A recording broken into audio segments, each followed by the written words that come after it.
Bismillahirrahmanirrahim. Assalamualaikum warahmatullahi wabarakatuh.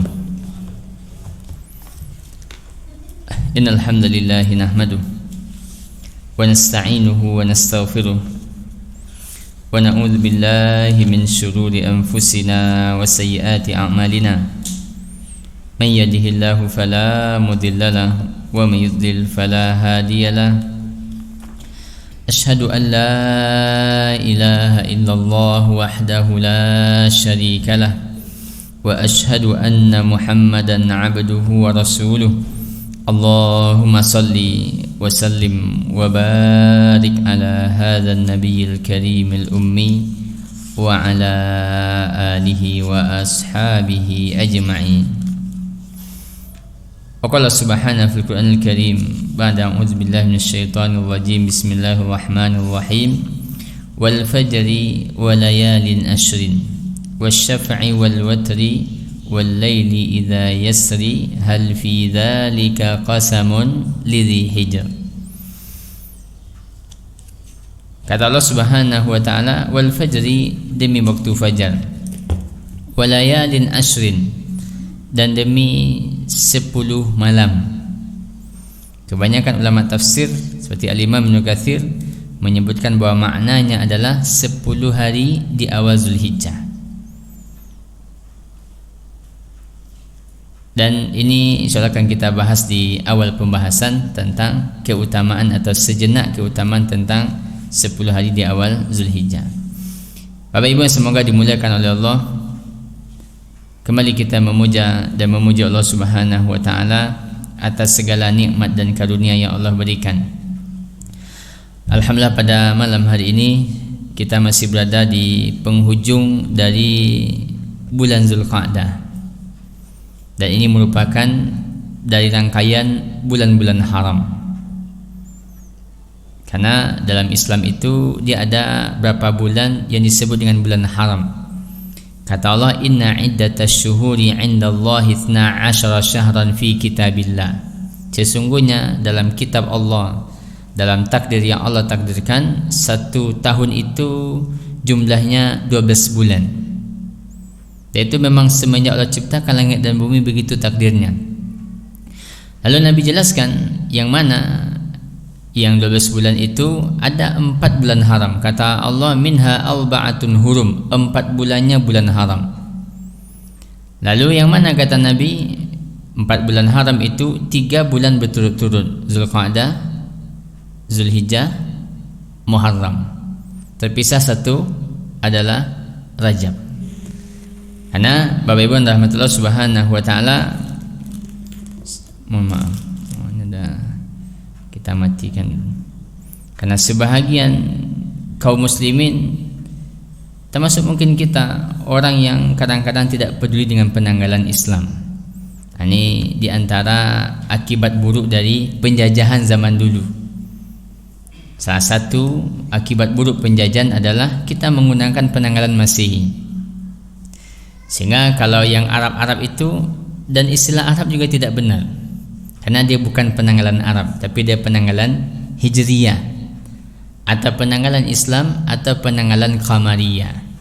Ya, tidak ada namanya penanggalan Arab atau Arab non-Arab, tidak ada. Tapi yang ada Masehi atau Syamsi, Qamari. Jadi satu berdasarkan peredaran matahari, satu lagi berdasarkan peredaran bulan, dan dia mempunyai masing-masing aturan.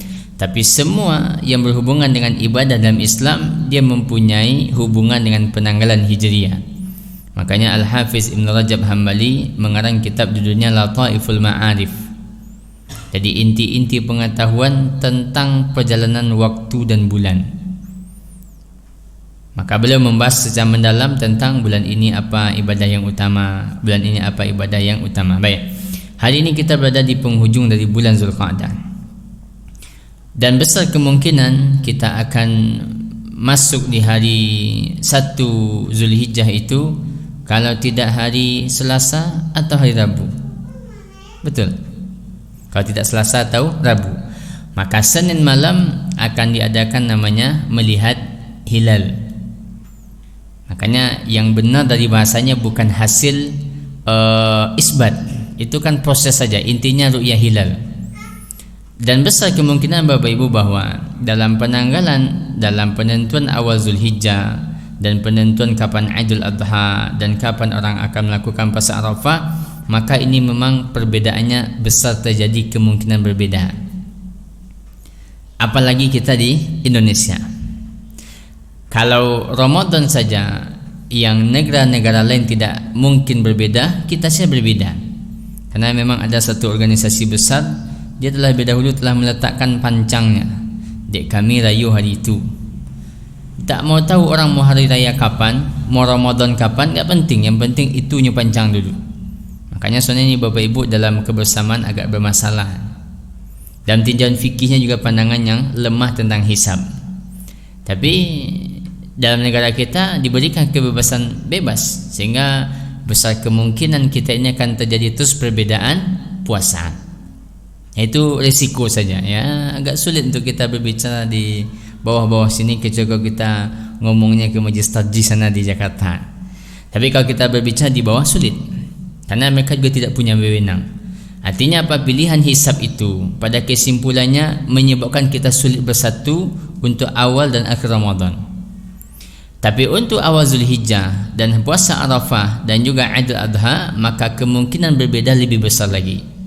Karena bukan hanya perbedaan antara ru'yah hilal dengan hisab, tapi sekaligus juga sebahagian dari pandangan para ulama, dia lebih cenderung puasa Arafah itu standarnya tidak ru'yah hilal di negeri kita, tapi ru'yah hilal di negeri Saudi.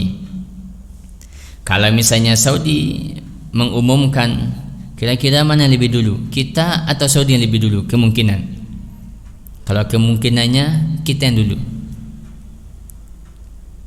Kemungkinannya Saudi yang dulu.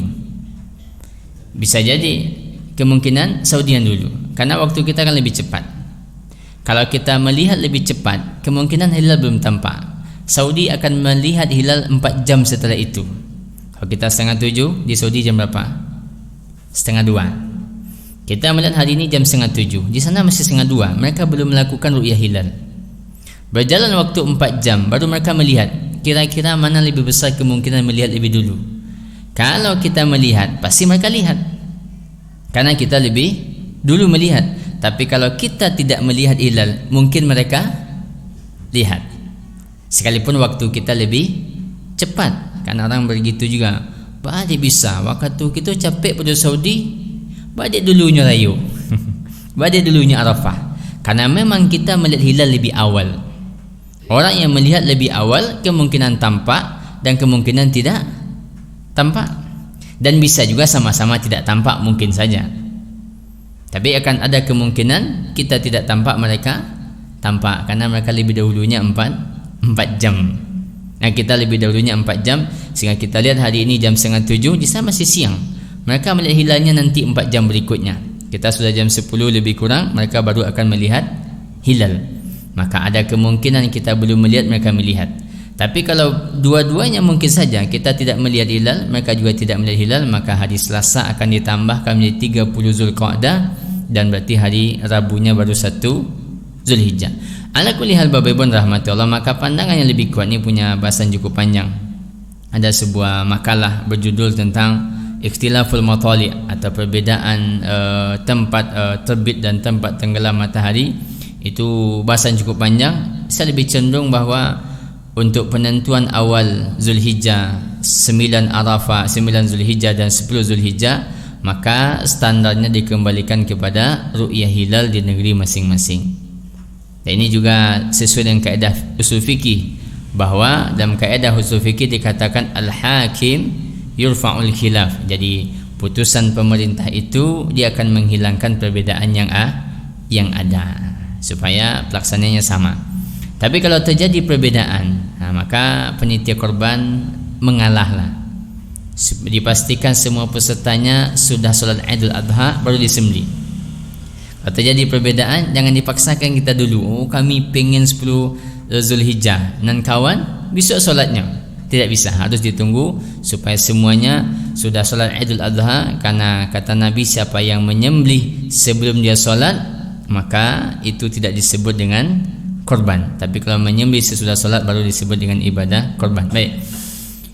Lalu Bapak Ibu rahmati Allah, masuk 10 hari awal Zulhijjah, maka itu adalah hari-hari yang mulia. Hari-hari yang kita akan berjuang dengan segala kemampuan yang ada untuk memaksimalkan ibadah. Karena ini bentang harinya bentang hari yang istimewa. Tidak hari-hari biasa.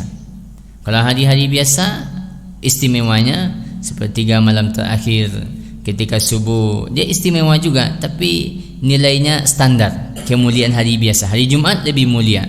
Kalau ini Bapak Ibu 10 hari, Masya Allah, hari yang sangat afdal untuk ibadah. Sekalipun tentu ujiannya lebih berat. Di antara hal yang menjadikan dia berat karena suasana tidak suasana ibadah. Kalau kita di hari-hari ketika sebelum Idul Fitri atau 10 hari akhir Ramadan, suasana ibadah semua. Salat malam, tahajud, tarawih, sahur, kemudian ada i'tikaf dan seterusnya. Tapi 10 hari awal Zulhijjah seakan-akan orang tidak kenal. Tapi kalau kita di tengah-tengah, wah Masya Allah luar biasa, masjid ramai, i'tikafnya ramai, baca Qurannya ramai, sesi asar ramai, puasanya aktif dan seterusnya. Kalau kita di sini mungkin agak di bawah level semangat. Artinya apa? Ini mesti kita jaga. Kata Nabi sallallahu alaihi wasallam, "Ma min ayyamin al-'amalus salihu fiha ahabbu ila Allah min hazihil ayyam." Tidak ada hari-hari yang hari-hari itu amal soleh, apapun amal solehnya, paling dicintai oleh Allah. Makanya Bapak Ibu, semua kategori amal soleh afdal untuk dikerjakan. Mulai dari kita solat malam, solat subuh, zikir pagi, zikir petang, solat sunat duha, baca Quran, berzikir, berbuat baik, berinfak, bersedekah, semuanya. Kalau kita misalnya bisa sebagaimana di 10 hari akhir Ramadan kita siapkan infak terbaik, maka 10 hari awal Zulhijjah siapkan juga infak terbaik. Kalau enggak mampu 500.000 sehari, 50.000 sehari. Kalau enggak mampu juga 5.000 sehari. Kalau 5.000 sehari 10 hari, 50.000. Tapi pahalanya luar biasa. Kata Nabi, ahabbu ilallahi min hazihil ayyam, paling dicintai oleh Allah. Dalam riwayat yang lain kata Nabi, azka indallah, paling suci di sisi Allah. Dalam riwayat yang lain kata Nabi, a'zamu ajrin indallah, paling besar pahalanya di sisi Allah. Karena memang ini Bapak Ibu diantara karunia Allah kepada umat ini. Kata Nabi SAW, inna li rabbikum fi ayyami dahrikum nafahat. Sesungguhnya kata Nabi, Allah memberikan kepada kita kesempatan-kesempatan. Fata'arradu laha, maka ambil itu kesempatan. Apa salah satu kesempatannya? 10 hari di awal Zulhijjah. Karena umat Nabi ini Bapak Ibu, dia disiapkan menjadi umat yang terbaik, umat yang paling banyak masuk surga, umat yang pertama sekali masuk surga, Nabi yang pertama sekali membuka pintu surga, umat yang paling tinggi derajatnya di surga. Tapi dari sisi usia, dari sisi amalan, usia lebih pendek dan amalan lebih sedikit. Usia lebih pendek dan amalan lebih sedikit. Coba kita lihat dibandingkan dengan umat-umat terdahulu. Makanya ketika Nabi SAW pergi diperintahkan oleh Allah Isra dan Mi'raj, apa kata Nabi Musa AS? Mintalah kepada Allah untuk dikurangi jumlah salatnya, karena kalau bahasa kitanya, saya sudah praktekkan, sudah punya pengalaman dengan Bani Israel, mereka nak mampu. Dari sekian puluh sampai 50 dikurangi sampai 5. Menandakan apa kita ambil hikmah dari kisah itu, bahwa Nabi Musa sudah punya pengalaman. Bani Israel itu ibadahnya lebih banyak. Bahkan Bani Israel, mereka di rumah mereka Bapak punya musola. Kalau kita kan tidak, musola khusus. Mereka punya musola masing-masing. Makanya dari kalangan Bani Israel itu mereka punya rumah musola. Ada yang memang tinggal di musola juga. Ada di Saumi'ah namanya, tempat-tempat ibadah yang kecil di lantai 2. Nabi Nuh usianya ribuan tahun, umat Nabi Nuh. Nabi Daud alaihissalam puasanya sehari puasa, sehari berbuka, sehari puasa, sehari berbuka, 6 bulan namanya. Kita sebulan saja. Tapi ini umat Bapak Ibu, Masya Allah luar biasa, akan Allah siapkan menjadi umat yang terbaik, Maka salah satu cara menjadikan umat yang terbaik itu dengan memberikan waktu-waktu yang mulia. Dan kalau berbicara waktu yang mulia, semua kita bisa. Ini kan sama kayak malam qadar Bapak Ibu. Kalau malam qadar kan satu malamnya ada yang spesial.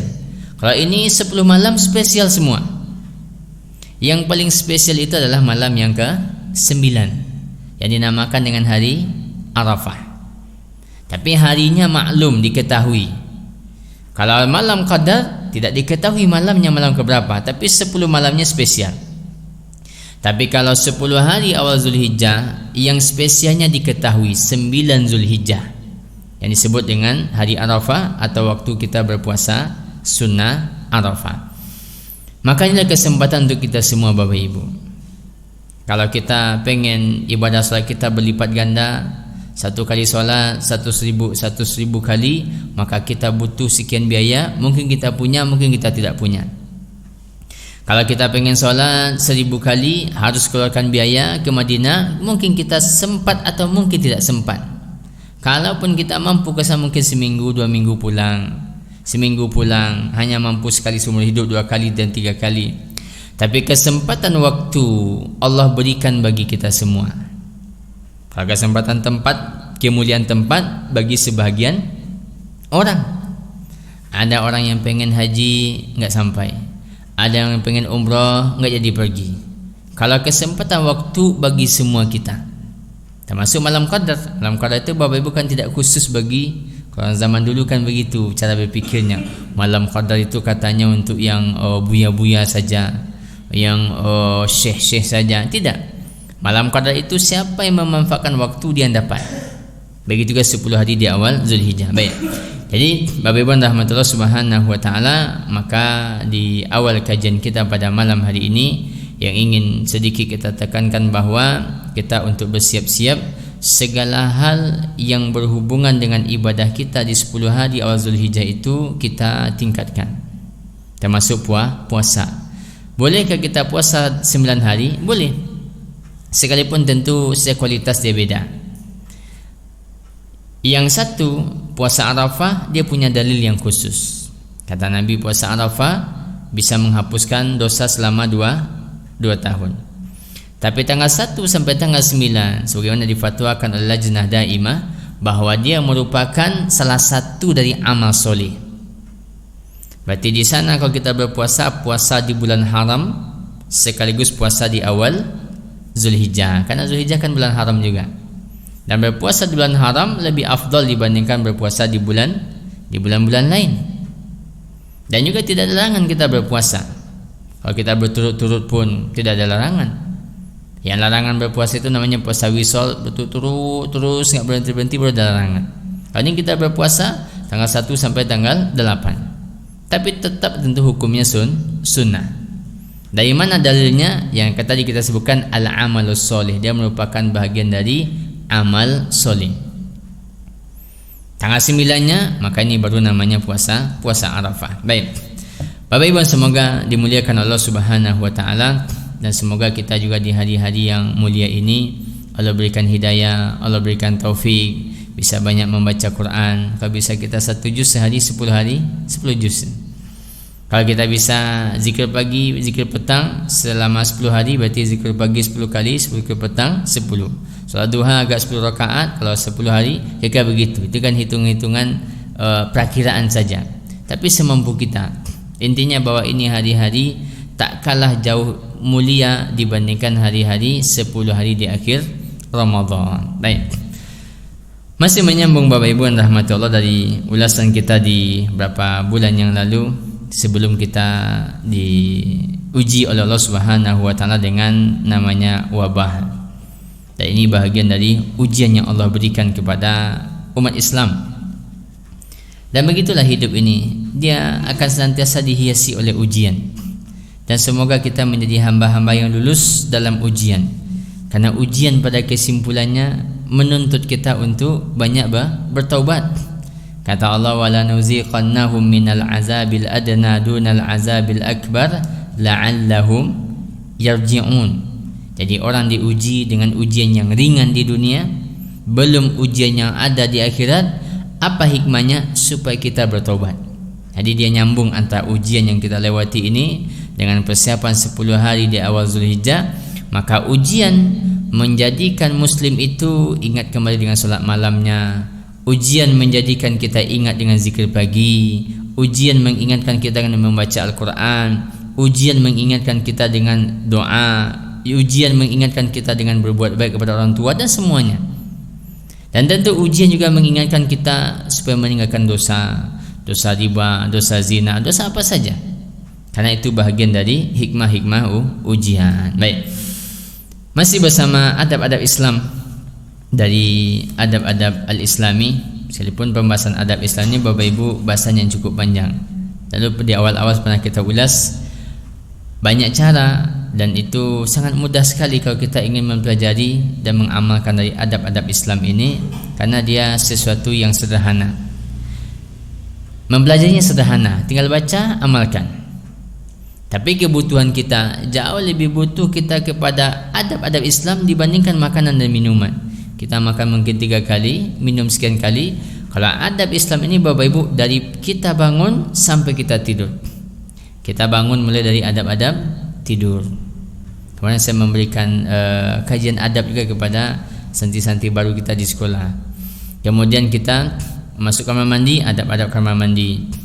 Lalu kita berpakaian, adab-adab berpakaian. Lalu kita solat, adab solat, adab zikir, adab doa. Lalu kita mulai bekerja, adab bekerja. Kemudian kita masuk ke masjid, adab masjid, semuanya. Dari kita bangun tidur sampai kita tidur kembali. Belum lagi bahasan adab yang tak kalah penting, yang menjadi bahagian dari buah iman. Apa itu? Adab kepada Allah, adab kepada Rasul, adab kepada orang tua, adab kepada guru, adab kepada sesama, adab kepada jiwa, dan seterusnya.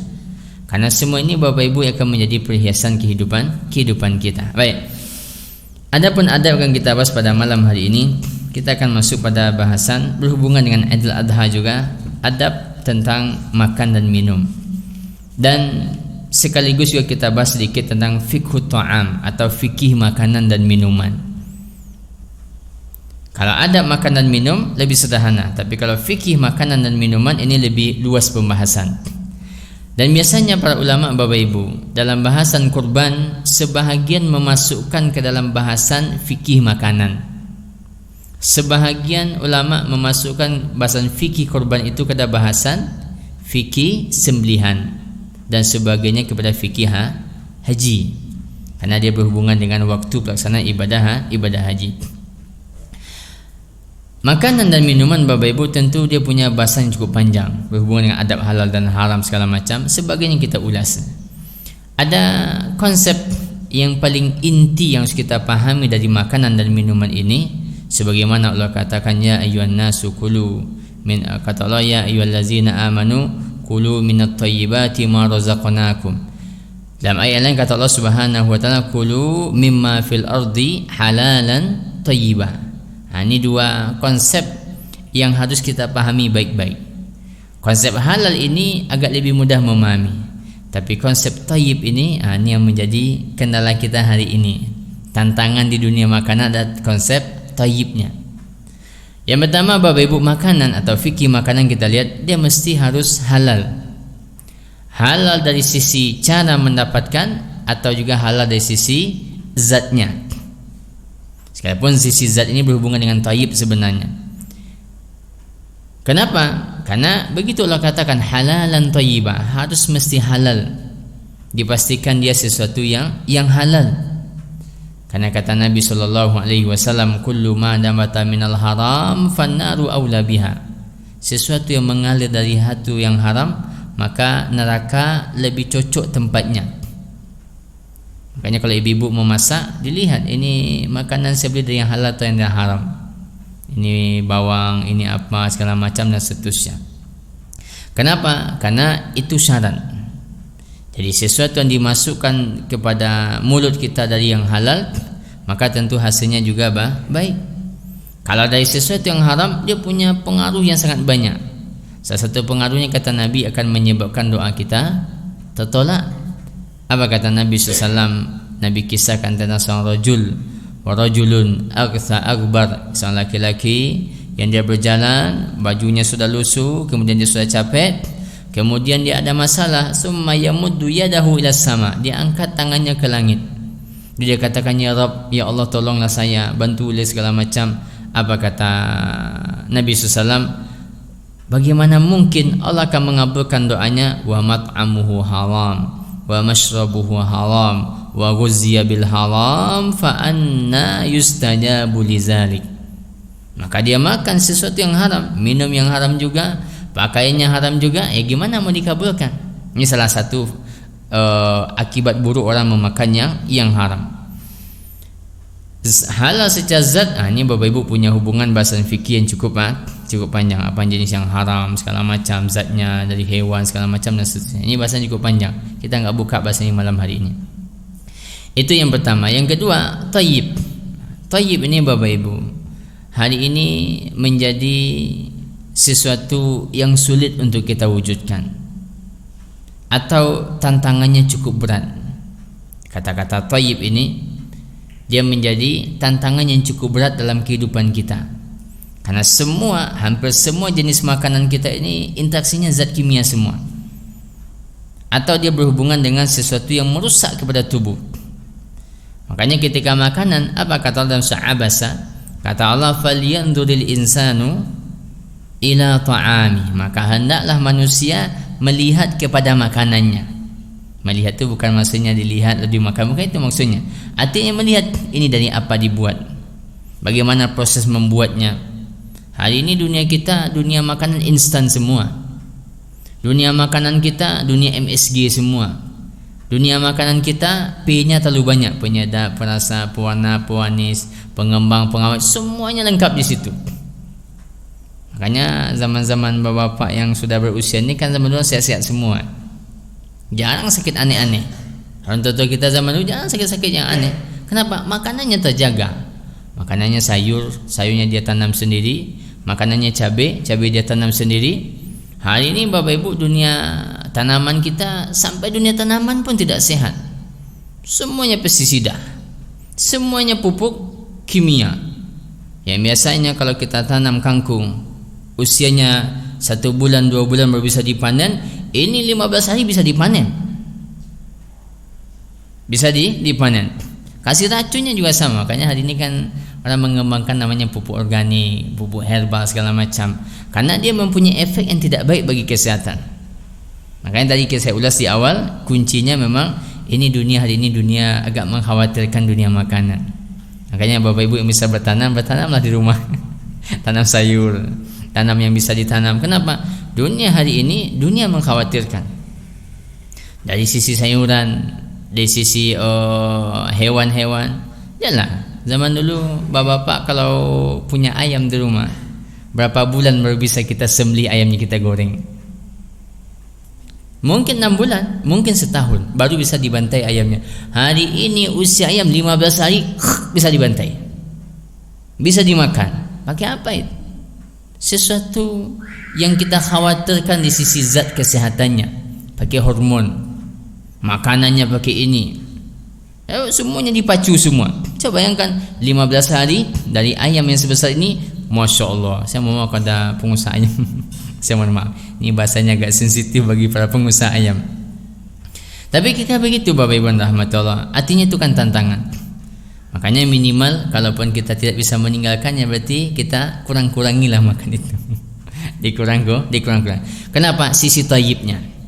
Kita lihat Bapak Ibu kisah dari kisah Ashabul Kahfi. Ashabul Kahfi itu Bapak Ibu ketika mereka sudah kelaparan, artinya sudah enggak makan selama 300 tahun, kalau mereka akan bangun dalam surah Kahfi. Ketika mereka bangun, maka salah satu mereka punya ide. Apa idenya? Kita beli makanan. Ketika mereka sepakat mengutus salah satu dari mereka, apa kata mereka ketika mengutus? Falyanzur ayyuha azka ta'aman. Maka kata mereka kepada sahabat mereka yang pergi itu, maka lihatlah apa atau yang mana dari jenis makanan yang paling azka, yang paling bagus kualitasnya. Jadi dia tidak suruh apa istilah beli makanan yang kalau makna atau pergi beli makanan yang kamu nyampuri, enggak. Tapi makanan yang paling bagus kualitasnya. Padahal bahwa itu masa sulit. Makanya di tengah lanjutan ayat kan wal yatalattaf. Kalau kamu berangkat ke sana, hati-hati, pandai-pandai, karena mereka masih membayangkan mereka ini masih dikejar oleh raja. Maka mesti hati-hati, jangan bikin orang curiga. Pokoknya pergi ke kota, beli makanan, pulang lagi, karena mereka sudahlah, ternyata kota sudah berubah dan seterusnya. Kisah yang panjang dalam surat Al-Kahfi. Tapi yang kita lihat Bapak Ibu, begitu Ashabul Kahfi menjaga dari sisi kualitas makanan. Dari sisi kualitas makan, maka bagi ibu-ibu yang memasak, maka semua hal yang berhubungan dengan PP itu kita hindari. Penyedap, perasa, pewarna, pemanis, pengembang. Walaupun sebagian makanan kita tidak bisa hindari itu, agak sulit menghindari. Tapi secara umum kita bisa hindari. Tapi sebagainya memang ya dunia terpaksa begitu. Terpaksanya begitu. Makanya sebisanya kita hindari, karena kalau kita lihat konsepnya, dia tidak masuk kategori thayyib. Tidak masuk kategori, namanya kategori thayyib. Tidak bagus untuk tubuh kita. Sehingga dia pasti mempunyai efek samping untuk jangka apa? Untuk jangka panjang. Bapak Ibu tanyalah orang yang kita kena penyakit kanker ini, kanker itu, rata-rata disebabkan oleh makanan. Ya, rata-rata disebabkan oleh makanan. Makanya makanan ini mesti untuk kita jaga. Dulu pernah kita ulas juga dalam bahasan pendidikan anak. Untuk anak-anak, maka makanan mesti dijaga juga. Tak boleh asal belikan permen, belikan ciki-ciki, belikan coklat, belikan es krim. Ini ada Bapak Ibu. Semuanya komposisinya mungkin dari 10, mungkin 1 kita yang tahu itu. Tapuang mungkin yang tahu. Sisanya enggak tahu entah apa. Karbonat ini apa, pengembang, pewarna, penyelas rasa, macam-macam. Semuanya Pak, kimia semua. Jangankan itu Bapak Ibu, gula saja kita minum, ini berbahaya. Gula saja kita minum sebenarnya masih punya efek tidak bagus bagi tubuh kita. Kalau Bapak Ibu bisa ganti dengan gula aren, jauh lebih baik. Coba bayangkan gula yang awalnya gula itu berbentuk air, kan dari air tebu, yang tahannya mungkin sehari atau setengah hari, bisa dijadikan dia bertahan sampai lebih 5 tahun. Pakai apa itu? Pengawet. Yang awalnya dia berbentuk cairan bisa berubah menjadi kristal. Pakai apa? Alat kimia lagi. Lalu itu disimpan, kita makan. Makanya saya sudah istirahat makan gula, minum gula, teh manis, kopi manis itu mungkin sekitar 5 tahun yang lalu. Mungkin. Bukan karena sakit gula, tidak. Karena saya ditawarkan pengurus jamaah, Ustaz minum, Ustaz. Saya katakan enggak. Enggak usah dibuatkan Pak, saya minum teh manis, kopi manis. Kenapa? Ada gulanya. Kalau saya di rumah bikin kopi pakai saka, dia jauh lebih sehat. Artinya apa? Bapak Ibu rahmatullah, ini kita mencoba untuk mengembangkan konsep namanya apa? Thayyib ini. Jadi konsep thayyib ini akan menjadikan hidup kita lebih. Makanya hari ini sebenarnya kita ini Bapak Ibu sangat butuh kepada yang namanya mengeluarkan racun-racun di tubuh. Maka proses yang paling bagus untuk mengeluarkan racun di tubuh adalah berbekam. Nah, itu prosesnya. Jadi dengan berbekam semuanya bisa kita keluarkan. Mau itu namanya mau asam urat, mau itu namanya apa, mau namanya darah kotor, mau semuanya. Karena ini diantara mukjizat dari pengobatan Nabi Sallallahu Alaihi Wasallam.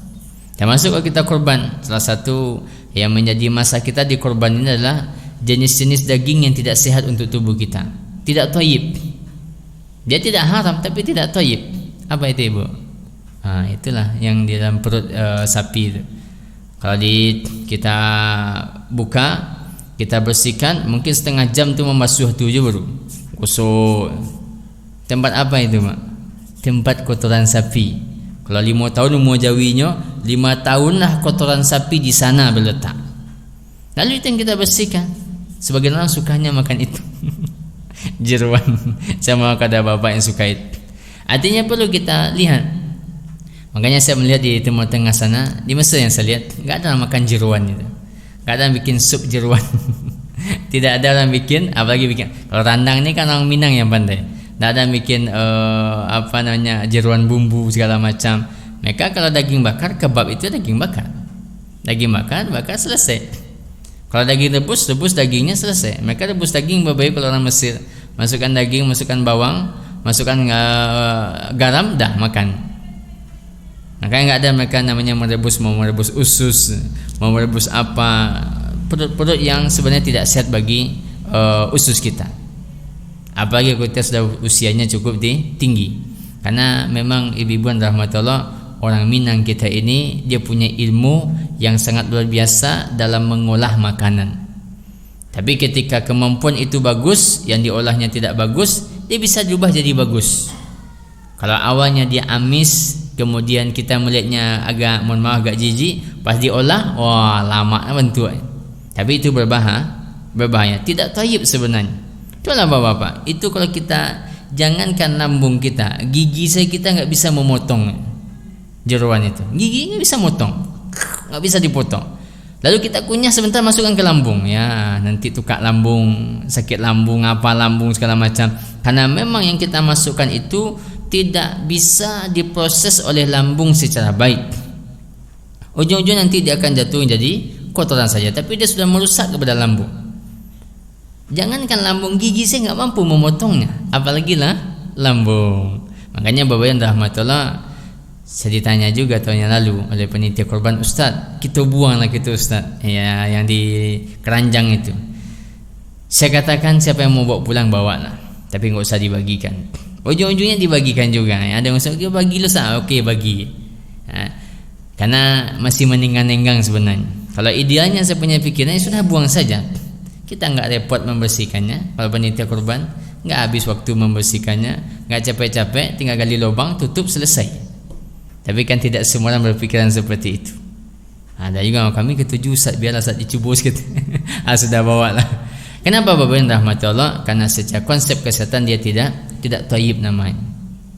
Baik, balik pada konsep thayyib tadi, maka makanan yang kita makan, nanti kita sebutkan berapa adab-adabnya. Makanan yang kita makan, konsep utamanya adalah halal dan thayyib. Dan ini memang menjadi PR kita bersama. Minimal kita meminimalisirlah sesuatu yang bisa merusak di zaman mendatang. Baik itu mau asam urat yang muncul, mau kena stroke, mau apa, jantung tersumbat segala macam dan seterusnya. Karena ada Bapak Ibu dalam penyedap itu yang paling berbahaya namanya apa? MSG. Jadi MSG ini zat yang tidak larut di darah. Makanya kalau ada orang terkena penyakit jantung, penyumbatan jantung, besar kemungkinan makannya setiap hari di rumah makan, atau dia sering makan pinggir jalan. Malam kini bakso, besok pempek, besoknya lagi martabak Mesir segala macam, setiap malam absen semuanya. Ini khawatir. Apalagi kalau tidak diimbangi dengan berbekam, berbahaya. Ini Bapak Ibu semuanya sumber penyakit, nanti lama-lama menyumbat di jantung lah, penyempitan pembuluh jantung. Saya dulu mengurusi abang saya berapa minggu, berapa bulan sampai ke rumah sakit Semen Padang. Ya begitu kita dapat informasi. Kalau dia sudah menyumbat pembuluh jantung, maka nanti dipaksa dia masukkan ring jantung namanya. Ring jantung itu artinya benda sebesar ini tapi kecil sekali, masukkan ke pembuluh darah, digerakkan pakai komputer, tempat yang terjadi penyumbatan itu dibesarkan. Kalau ibarat paralon itu dia api jadi gadangnya gitu kan. Kayak begitu. Tapi ini Bapak Ibu risiko besar. Kalau sempat dia lewat sedikit masuk jantung, apa yang terjadi? Gagal jantung, mati. Ini berbahaya. Itu semua disebabkan oleh apa? Oleh makanan. Makanya orang yang terkena penyakit jantung rata-rata penyebabnya dua. Satu karena makanan, satu lagi karena asam. Satu lagi, yang satu disukai bapak-bapak, yang satu biasanya disukai oleh ibu-ibu. Apalagi ibu-ibu atau bapak-bapak yang suka ngemil ciki-ciki. Tiap hari makan ciki-ciki. Ini ciki-ciki, besok ciki-ciki. Ini berbahaya. Karena semua zat yang dikandung itu adalah zat-zat kimia yang membahayakan kepada tubuh. Coba lihat Bapak Ibu rahmatullah. Kalau kita ambil satu ciki-ciki itu, atau satu bungkus atau 10 bungkus lah kita taruh sini, kita buka kulitnya, lalu kita biarkan, dari mungkin satu genggam besar nanti tinggal segini. Kalau kita kecilkan tinggal segini. Apa menjadikan dia besar? Pengembang. Apa menyebabkan dia enak? Penyedap. Apa menyebabkan dia berwarna? Pewarna. Semuanya zat kimia.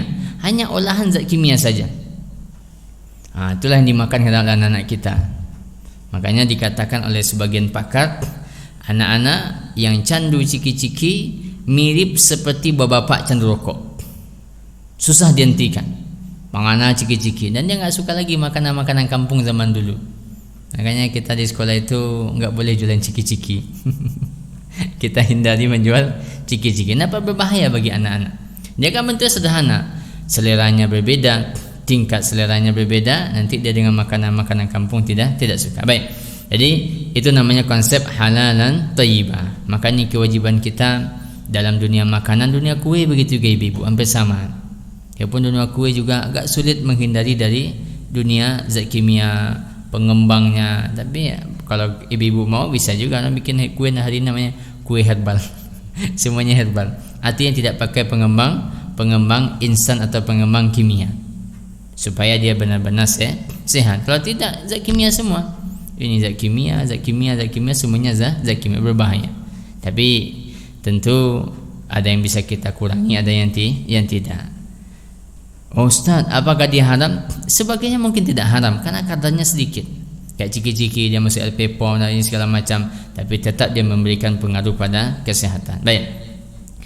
Bapak Ibu rahmatullah subhanahu wa ta'ala, dia kata Allah, falyanzuril insanu ila ta'ami, maka melihatlah manusia kepada makanannya, termasuk sebenarnya waktu makan.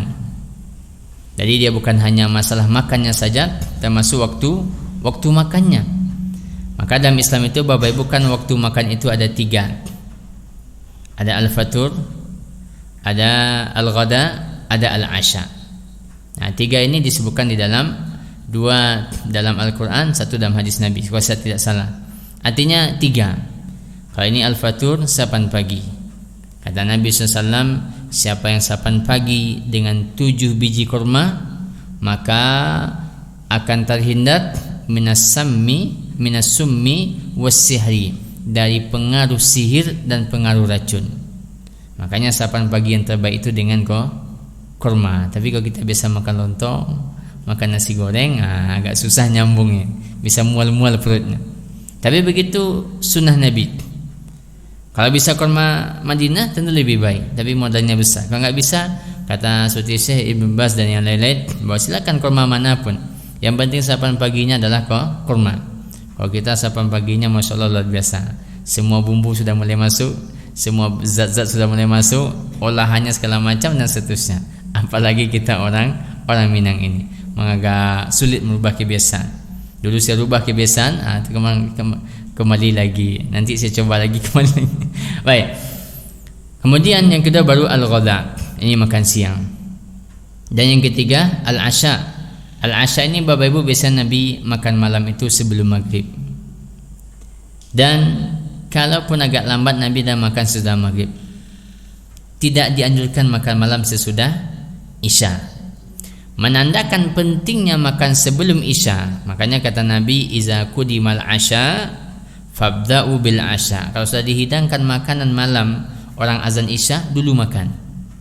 Ini bukan maknanya ibu-ibu udah mau azan kita hidangkan makan, bukan begitu. Ada waktu-waktu tertentu ketika kita mungkin masak agak terlambat, lalu makanan sudah dihidangkan, ternyata 5 menit satu azan, maka dahulukan makan supaya nanti makannya tidak terlalu lama sesudah isya. Karena dia punya pengaruh kepada kesehatan dan punya pengaruh juga kepada kualitas tidur. Orang kalau misalnya makan jam 9 malam, nanti makanan akan dicerna lebih kurang 4-5 jam. Apalagi kalau makan malamnya pakai ayam, pakai daging juga, pakai segala macam dan seterusnya. Lalu dia akan dicerna 4-5 jam. Jam 9 dia makan, 10, 11, 12, 1, 2. Jam 2 Bapak Ibu sebenarnya dia baru tidur. Atau dengan bahasa yang lain, fisiknya baru benar-benar istirahat. Baru istirahat. Kalau dia makannya terlambat jam 9, apa kalau makan jam 10? Jam 10 makan 11, 12, 1, 2. Jam 2 dia baru tidur. Jam 5 bangun, jam 5-nya bangun sudah tidak nyaman badannya. Kenapa? Karena sebenarnya dia baru tidur 2 jam atau 3 jam. Karena sebelumnya dia sudah, lambungnya masih bekerja, dia tidur tapi lambungnya bekerja, bekerja. Tapi ketika dia makan sebelum maghrib atau sebelum isya paling lambat, maka dia punya waktu dari isya misalnya jam 8, jam 9, jam 10, jam 12, jam 11, jam 12 ya, agak terlambat sedikit lumayan. Kalau dia makan jam 5 atau setengah 6 jauh lebih baik, setengah 7, setengah 8, setengah 9, setengah 10 tidur, kondisi perutnya sudah maksimal untuk bisa istirahat. Itu salah satu faktor yang menyebabkan orang bisa tidurnya pulas. Makanya kata Allah, ketika Allah katakan falyanzuril insanu ila ta'ami, baik jenis makanannya maupun juga waktu kita makan. Maksud juga kalau kita makan buah dulu, jangan makan yang berat baru makan buah. Sebagian makanan ketika dicampur dengan buah dia akan bisa menimbulkan racun, tapi tentu tidak semuanya. Tapi kalau buah dulu dia lebih mudah dicerna, baru kita makan yang berat. Begitu juga kata Nabi, misalnya tidak boleh kita makan lagi. Artinya kalau kita selesai makan nasi jangan lagi makan para buang ya. Orang kita kan begitu, makan buah, makan nasi, lalu para buang pula. Bukanlah para. Dalam sunnah Nabi tidak pas sebenarnya. Jaga begitu. Karena kita sudah makan yang berat, lalu nanti baru kita makan mungkin kue lagi segala macam dan seterusnya. Kira begitu. Termasuk juga Bapak Ibu cara makan. Dia juga memberikan pengaruh. Makan dengan duduk, dengan tangan kanan. Afdalnya memang makan dengan tangan. Ini beberapa sunnah Nabi yang sebenarnya dia punya pengaruh kebaikan bagi tubuh kita. Termasuk tidak boleh meniup makanan ketika ketika panas, karena itu pada kesimpulannya kita sedang meracuni makanan kita. Dan ini bagi kita Bapak Ibu untuk dunia anak-anak memang mesti untuk kita ajarkan. Dari kecil kita ajarkan dengan baik tentang adab-adab makan. Maka dalam hadis Nabi, akan kita tutup dengan pembahasan ini, disebutkan dalam hadis Nabi ketika salah satu sahabat makan di dekat Nabi SAW, tapi dia makannya kalau bahasa kita tidak beraturan, sembarang makan, sembarang ambil segala macam. Lalu apa kata Nabi SAW? Kata Nabi SAW, ya gulam samillah. Kata Nabi, wahai anak kecil, yang pertama kalau makan baca nama Allah. Yang kedua makan dengan tangan kanan. Yang ketiga wakul mimma yalik, makan apa yang ada di depanmu. Ini menandakan bahwa menanamkan adab makan itu memang semenjak kecil.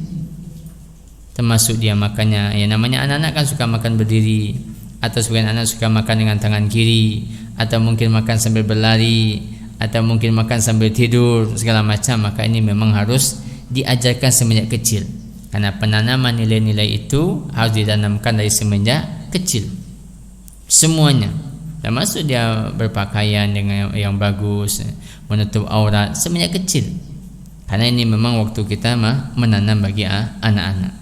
Kalau dia sudah besar tinggal melanjutkan, tapi ketika kecil mudah kita untuk menanamkan, sehingga ketika kecil itu tertanam di dalam pikirannya, makan mesti tangan kanan, makan mesti dengan dengan yang lebih dekat. Baik, kita cukupkan Bapak Ibu rahmatullah subhanahu wa ta'ala sebagai mukadimah dari fikih ta'am atau fikih makanan. Dan ini memang di antara tugas-tugas berat kita di zaman yang memang makanannya semakin gila.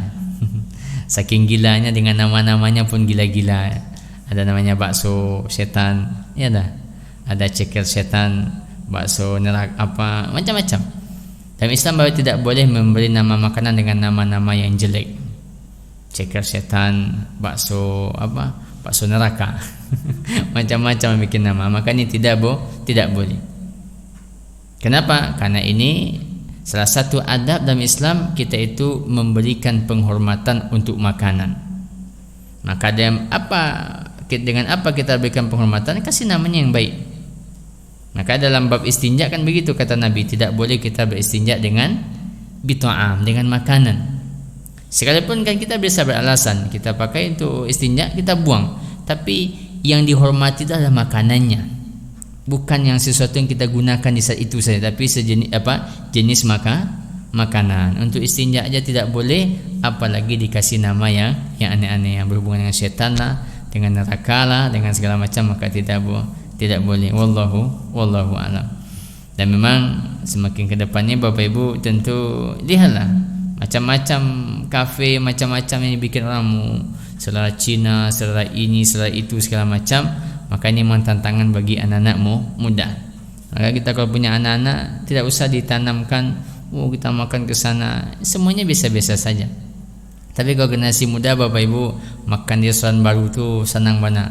Makanya dimanapun kafe baru, restoran baru, anak-anak muda berduyun-duyun. Ini karena kesalahan dalam memahami konsep makanan. Karena pada kesimpulannya kita kembali kepada konsep makanan yang sehat yang lebih kita utamakan. Baik, kita cukupkan Bapak Ibu rahmatullah subhanahu wa ta'ala, dan semoga hari-hari ke depan menjadi hari-hari yang kita maksimalkan untuk ibadah kita. Dan hari raya Idul Adha kita hari makan-makan, tapi kita jaga juga adab-adab makannya. Kata hari raya Idul Adha makannya lebih banyak. Berapa hari? 4 hari. Idul Fitri makan sehari. Idul Adha 4 hari kita diharamkan untuk berpuasa.